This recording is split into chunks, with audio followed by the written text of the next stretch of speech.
Hello, everyone. Welcome back to another episode of the Polish Dragon PI Show.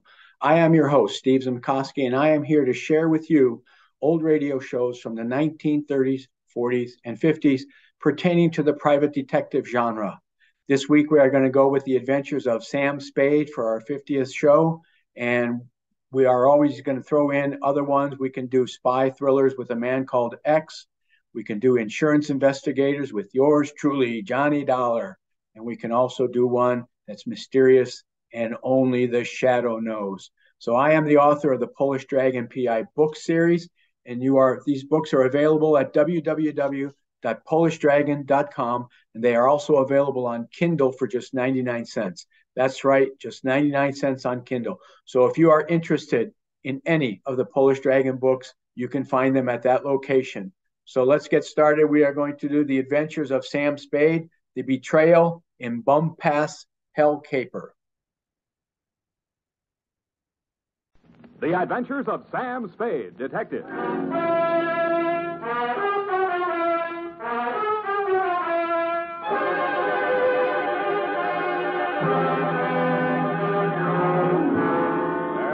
Date, fill it in. To Detective Lieutenant Dundee, Homicide Detail, San Francisco Police, from Samuel Spade, license number 17596. Subject, the Betrayal in Bumpass Hell. Red Gillis was a raw-boned poke from the border country. He was a stranger to Bumpass Hell, but he was no stranger to trouble. He jogged his pinto down the narrow main street, not liking what he saw, and reined up in front of the sheriff's office. He dismounted and slapped the trail dust off his Levi's. Then he hitched up his gun belt and ambled inside. He looked at the heavy-shouldered, blue-jowled man behind the desk, and he didn't like what he saw. Neither did the sheriff, Rance Blaggett. State your business. I can do it better than that. State your business and get out, he snarled. Red smiled thinly and drawled, I'm looking for my brother. And what be your name outside of Red? Here, I can do that better than that. And what be your name outside of Red? Red Gillis's hand slid toward one of the six-shooters as silently as the sun coming up over the butte. Gillis, he sneered. Red Gillis from the Tonto Rim. That's pretty good. The sheriff's muscles tightened like steel springs and pulled him erect. Ain't no Tonto Rimmer welcome hereabouts in Bumpass Hell, he cursed. That was real good. And then the slap of 4 hands on leather was followed by the simultaneous roar of 4 6-guns. Hey, wait a minute. The sheriff... I know they're in there. Well, who is it? The sheriff is just... Mr. Spade. Miss Kelton next door. Right in the most exciting part. Mr. Spade, now see here. I won't take no for an answer. It wouldn't be neighborly. What is it, Mrs. Kelsey? Never you mind, come along. What are you up to here, anyway? Who, me? Oh, nothing. I'm just relaxing with an apple and a good book, that's all. I don't see no apple, and the only reading matter I see is some western trash. Trash? Now, come on. There's trouble on the 3rd floor. Well, there's trouble in Bumpass Hell. Don't you swear at me. I'm not... I know my duty, and I know your duty. Now, come on. Ouch, okay, let go my ear. And that, Dundee, so help me, is how it started. Effie had just read a book called How to Relax, and it said there that Western stories were relaxing, and that's how I happened to be at home at 10 p.m., writing herd on a copy of Sheriff and Outlaw, rip-roaring adventures of the Old West. But Bumpass Hell hath no fury like my neighbor, Mrs. Kelsey. I left Red Gillis and the sheriff face to face and vice versa, eyes flashing and guns ablaze, and followed her meekly up to the 3rd floor.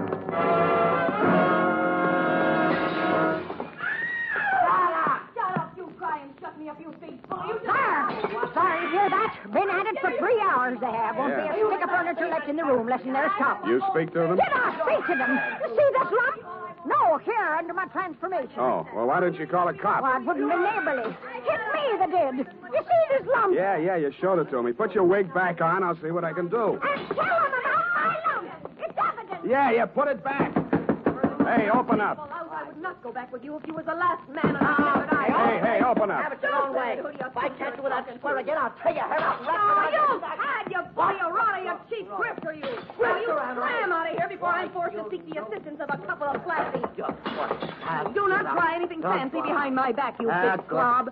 From now on, you and me is strictly on the cool beady. You unprincipled rat. Hey, let go of me. Don't throw it. Hey, wait a minute. Don't I remember you from someplace? No, I'm only being neighborly. Why did you beat up on kind, nice Mrs. Kelsey? That is a gross falsehood. I did not lay a hand on the old wag. It was that odious stinker, Joe Donegan, who was just left. And you can tell him, as for me, that I'm extremely unimpressed with his cheap threats to rub me out. and that I intend to continue on seeing Mr. Hobson or any other Johns which I care to. That's pretty good singing. Oh. Well, you better tell him that yourself. I don't imagine I'll be seeing him. You won't? Hey, wait a minute. Who are you, anyway? Just another tenant. I live downstairs. Oh, well, now I recall whom you are. You are that Seamus, which lives on the second floor rear. Shamus, we call it in the radio. Seamus, would you care to come in and discuss a certain matter? Well, thanks. Another time. I got to get back to Bumpass Hell. Whoever she is, let her cool her heels for a few moments. No, you don't understand. This Bumpass is Hell. an urgent matter which I would like to hash over right now and without further delay. Well, May I invite you in for a straight slug? Well, okay, but just one. In a glass. All right, make yourself comfy. Now, say when. Just after the lipstick mark. Here you are. Well, now to make a long story short, Mrs. Spade, my name is Rosemary Fell, which remains my stage name, notwithstanding the circumstance that I am legally married to that barnacle which has just dusted this joint. Now, being as you are in the detective business... Now, wait a minute. Kindly permit me to finish, honey. Sorry, sweetheart. I'm not the type to jaw about my troubles just to pass the time of day. I'm sure you are. I am an actress. I knew that. And although I'm low in funds, due to being between jobs right now, on account of that knothead making a scene in the last joint at which I worked... Cheap ginger ale. Just to show you how the breaks fall, Mr. Spade, Belita Wilkerson, who just happens to be about the biggest talent agent in this city, if you have the time, I'm impressed. phoned me on the telephone, and arranged an audition. She also advanced me the sum of 100 clams. 100? Which I will pay you to put the bee on that dog, Joe Donegan, the rat. Now, which is he? What do you mean, put the B on him? Listen, Sam, that grifter has got a record as long as my arm. And what I have got on him is longer than his arm. Please. In short, I should like him thrown into the can so that I can feel safe to sing on him. Look, Rosemary, so you had a fight with Joe. You're sore. You want to pay him off. Now, Right. why don't you just wait until morning and see how you feel Sam, then? listen to me. If that knuckle duster remains at large, I will be feeling no pain. Now, I know that from my flamboyant manner, you'd never guess it. But that is only the actress in me. In actuality, that flea intends to do me in. Oh, now, come, Rosemary. What? You disagree? Well, now, really, Rosemary. Why, you big pain in the neck. Rosemary. Drinking my... Pour that back in the bottle. Go on, put it back in the bottle. Well, I'll be going now. Only trying to be neighborly. Well, back to Bumpass Hell.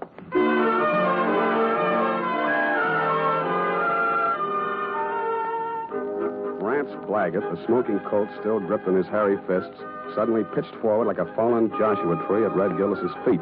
Red leaned over with a thin smile playing at the corners of his mouth, not liking what he saw, and lifted the badge off of Blaggett's cowhide vest and pinned it on his own. Bumpass Hell had a new sheriff. Hey. Then I heard it. It sounded like a man sneaking up a fire escape. I went over to the window, raised it, and looked up. I didn't like what I saw. An overcoated figure reached the third-floor landing and stood silhouetted against the lighted window of Rosemary's apartment. He was about the height and weight of that rat, Joe Donegan. By the time I'd rolled out the window onto the fire escape, his right hand had come out of his coat pocket. Donegan! Donegan, watch it!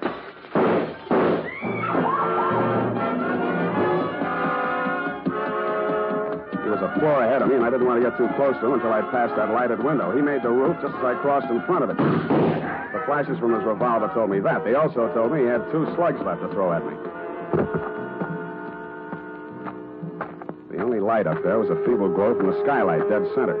I headed for the cover of a brick chimney just to the left of it. I had 2 things in mind. The skylight was his most logical avenue of escape, and I hoped I could tease him into emptying his gun at me.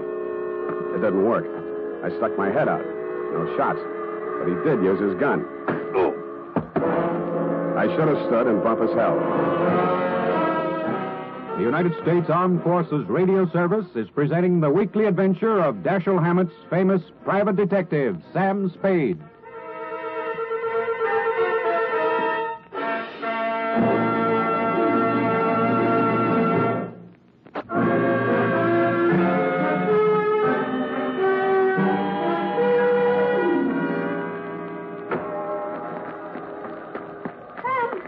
Sam, oh, what did that rat do to you, the dog? Sam, speak to me. Here, come on now. Send an Indian to Sutter's Mill. Tell the governor the sheriff of Bumpass Hell is turning in his bag. Listen, honey, you've got to pull yourself together. Now, come on. These delirious Trumans will get us no place now. Come on, Sam. Yeah, I guess you're right. Come on, now, come. Now, do not rush things, honey. That was quite a clip he gave you. Yeah, where were you? I was combing my hair out of the window. Yeah, and he was on the fire escape, not 4 feet away. Not a very good shot, is he? No, he isn't. Oh, Sam, look at your poor little head. Here, now, let me kiss it and make it well. Wild root. Yeah, so you know what gets me ahead socially and on the job? Well, now, what next, Sam? Rosemary, I am going to the top now. My dander is up. Let's have a moment of silence while I put through a call to Lieutenant Thomas Dundee of Homicide. It took your boys less than an hour to locate Joe Donegan and haul him in, Lieutenant. Rosemary's charges were not enough to hold him on attempted murder, and all I could identify was the back of his neck. But you were good enough to bag him anyway, so Rosemary and I could relax. I went downstairs to bed and started Chapter 4. Aha. Red Gillis didn't trust Curly Mallard, the foreman of the Crooked S. Aha.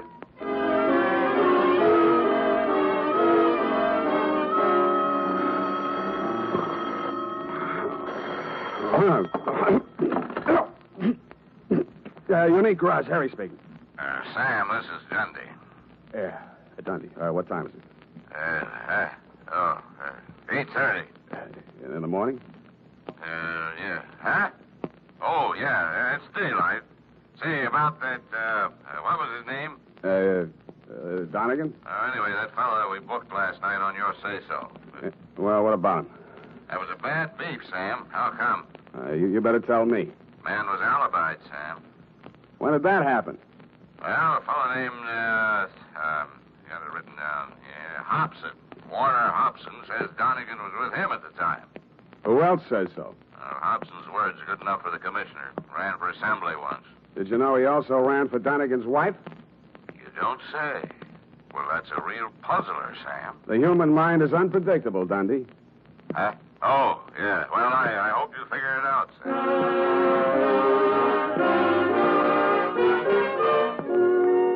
While I was shaving, I thought and thought. I wondered what Red Gillis would have done if such a situation had cropped up in Bumpass Hell. A thin smile began to play around the corners of my mouth as I climbed the stairs to Rosemary's apartment. When I got there, I didn't like what I saw. It was a note pinned to the door. It said, "Dear Sam, I have been called to do another audition. If anything crops up, you can reach me at Greystone 34292.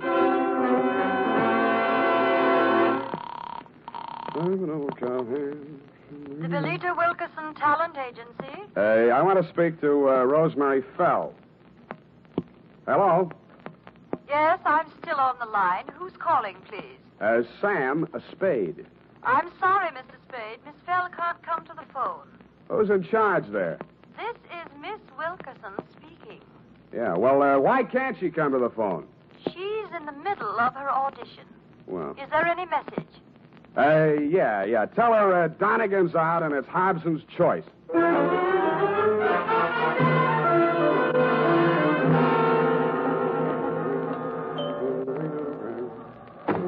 Yes? Mr. Hobson? Yes? My name is Spade. Oh, yes, Mr. Spade. Come in. Why did you phony up that alibi for Rosemary's husband, Mr. Hobson? Huh? Oh, because I knew he's not the man who fired those shots at her. Were you there? Yes, as a matter of fact, I was. Would you like to hear about it? I would. Well, first, I'd better tell you a little about myself. Now, for the past year, I've been interested in politics, if I do say so myself. Yes, I know. You ran for assembly. Come to the point. Well, in a way, this is the point. My wife's a professional woman, and her own career keeps her busy a good deal of the time. Well, like the movie magazines say, a clash of careers and so on.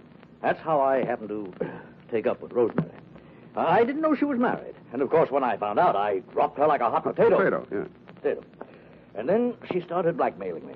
Did you know about that? I still don't. Well, I think I can convince you. Go ahead. Well, I received a series of threatening phone calls from Rosemary. And I finally decided to go to Donegan and tell him the whole story. Oh, he was as mad as a wet hen. Wet hen? Well, he said he'd stop her. And I believed he was the right man to do it. Mm-hmm. Well, last night he phoned me. He said he'd had a little caucus meeting with her and assured me I'd have no more trouble. But no sooner had I hung up that phone when she called again, making another outrageous demand. I decided then and there to take things into my own hands. So happens I'm a crack shot. And I knew that I could come close enough to frighten her without actually hurting her. You were laboring under a false impression. Huh? Oh, yes. Well, you believe me now? Up to a point. Well, I'm afraid that's all I have for you, Mr. Spade.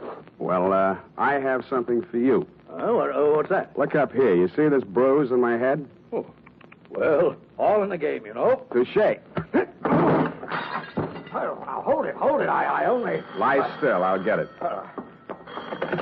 Yeah? This is Rosemary again. Listen, I want to talk... You cheap ward healer. If you don't have that dough for me tonight, I will have no other recourse but to smear your fat puss all over the front pages. Yeah, look, Rosemary... And I am just the individual to do that. You may think you are a wolf in sheep's clothing, but in my opinion, you are nothing but a worm. Yeah, well, look... Goodbye, you rat. And rat. Hey, Rosemary. Hello. Nuts. Oh, wait a minute, Spade. Well, what did she say? You're going to read it in my report, along with a bill for my services.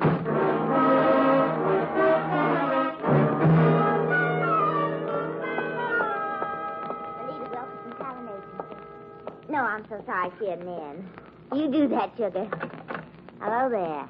Likewise. Are you talent or just interested? I could be. In the meantime, is Rosemary Fell still here? Did you have an appointment today? Yes, honey. I called this morning. She was here then. You must be mistaken, darling. The office didn't open till noon today. Yeah. Could I talk to Miss Wilkerson? She isn't here just now. Oh, she never gets in till 1. Not till 1. She's over at KQW cutting a transcription for our new show, Goal of the Golden Gate. Oh, no. I mean, Gale of the Golden Goat. Don't you mean Gale of the Golden Gate? That's it. Girl of the Golden Gate. You said it, and I'm glad. Well, anyway, she isn't here. Oh. Good morning, Maggie.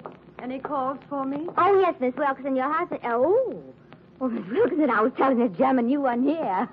Obviously, I am. Did you have an appointment? I talked to you on the phone this morning. Spade. Oh, Rosemary's friend. Well, you might phone. She'll be out in a moment. What a distressing business that was last night. Rosemary tells me you saved her life. Well, that's a slight exaggeration. In fact, the whole thing was a mistake. Oh, really? I understood that... Oh, here she is.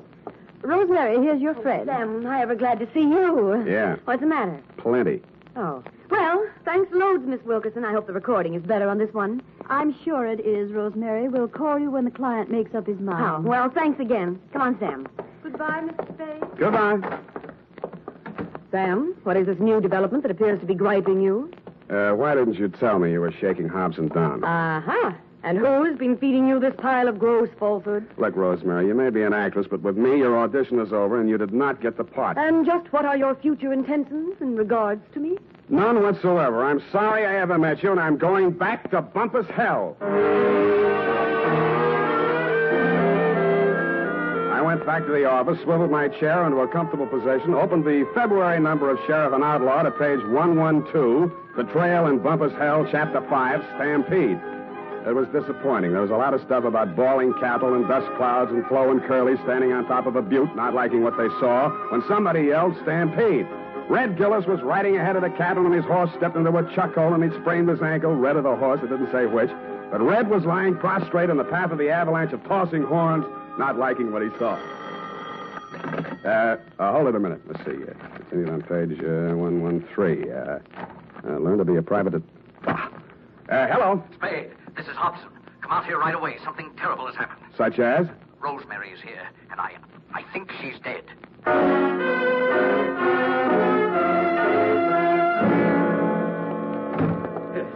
In here, Spade. Oh, I don't know how she got in. Oh, yes, I do remember I must have left the door unlocked. Where were you? Why, I just stepped out to get some cigarettes. Did you prove it? Why, no, I'm afraid not. I got halfway and found I didn't have any money and came back. You came back, walked through this room, went in the bedroom, and didn't see the body until you started back? Well, yes, the lights were off. I stumbled over it. This is the gun? Yes. She did it with my own gun. Oh, I never dreamed her love for me would drive her to self-destruction. Of course, now it's clear what really lay behind her poor, clumsy effort to blackmail me. It was a desperate move to get me back. Oh, I'll never forgive myself for driving that poor girl to this. Don't worry about that, Hobson. This isn't suicide. Murder? Oh, great heavens. What will Belita say? Belita? Yes, my wife. Belita Wilkerson? Professional name, you know. I was explaining to you before that... Oh, that's my wife now. What in the world do I tell her? Never mind. I'll get it. Hello? This is Rosemary for the last time. Who? And I'm just calling to tell you that you have stalled around too long. I have talked to your wife and told her the whole sordid pitch. Why she wants you back, I will never know. But I sold you cheap, and you weren't worth a cent more. I am a girl who does not like to do things halfway, but you were just too late. Goodbye, you fathead. Yeah, Rosemary, I guess we were all too late.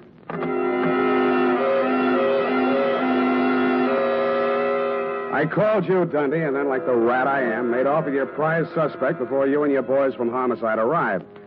We arrived at the Belita Wilkerson Talent Agency just as the boss was shutting up shop for the day. She had the recordings under her arm. All right, Belita, I'll take those. Warner, Mr. Spade. Unlock the door, Belita. We're going back in. Warner, why are you... You'd better do as he says, Belita. Well, all right, but... Give me those keys. Inside, both of you. Where do you play these records? The recording studio is just through there, but you can spare yourself the trouble. I admit I tricked Rosemary into recording those blackmail speeches and then played them back over the phone to Warner. If trying to hold on to my husband is a crime, then I'm a criminal. Oh, now, Belita, my dear. Come on, stop that. We gotta get busy. I phoned the Hobson house, and you were still there, Dundee.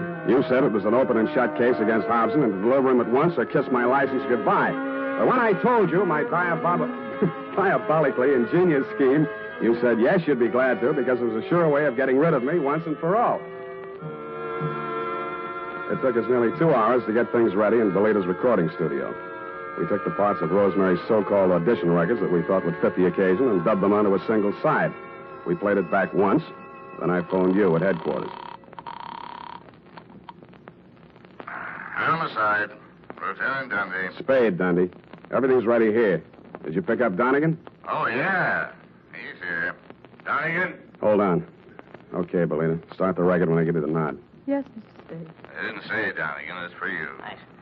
Yeah, who's this? This is Rosemary. Huh? I forgive you for everything, but there are some things I cannot forget. You Rosemary, lied. it sounds like We have you. meant a lot to each other, but after what you have done to me, it is time you Rose- paid through the nose. Rosemary, I didn't mean it. When I followed you to his house We and have you went meant a right lot in to like each you other, lived but there, after I what just you went have done nuts. to me, it is time you paid through the nose, you Listen. rat. I am a girl who does Listen, not Rose- like to do things halfway. Listen, honey, but you're you not were going to just throw the too book late. at me, are you? I am I'm just glad to as hear your individual, voice. I too. thought you were We dead. have meant a lot to Okay, each other. kill it. Rosemary, are you listening?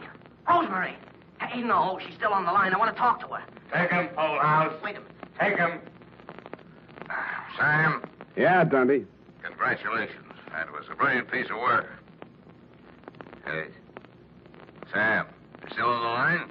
Yeah, I'll be all right, Dundee. I just fainted temporarily. Say it again, will you, pal? Yeah, as I was saying, congratulations on a brilliant piece of work. Well, But I have never in all my years on the force heard of such a wild, insane, illegal, unethical, and downright cruel method of extorting a confession. thank you, Dundee. I feel better already.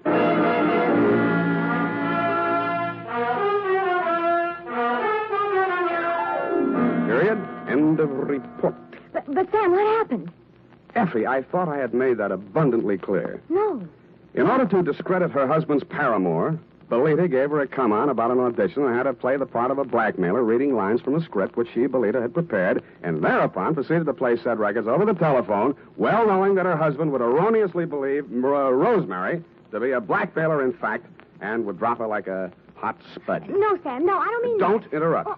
It was my inspiration, I, Sam Spade, to use Belita's fiendish device for a higher purpose. No, Sam, no, Yes. that is what I... No, Sam, I meant the Western story. Betrayal in Bumpass Creek. It is not Crick, Effie. You can't say H over the radio, Sam. Oh, yes, you can. Bumpass Hell is the post office designation of a hamlet right here in California. It is? Mm-hmm. Well, anyway, what happened? Did Red Gillis ever find his brother? I didn't quite finish, Ev. Go type that up, and I shall.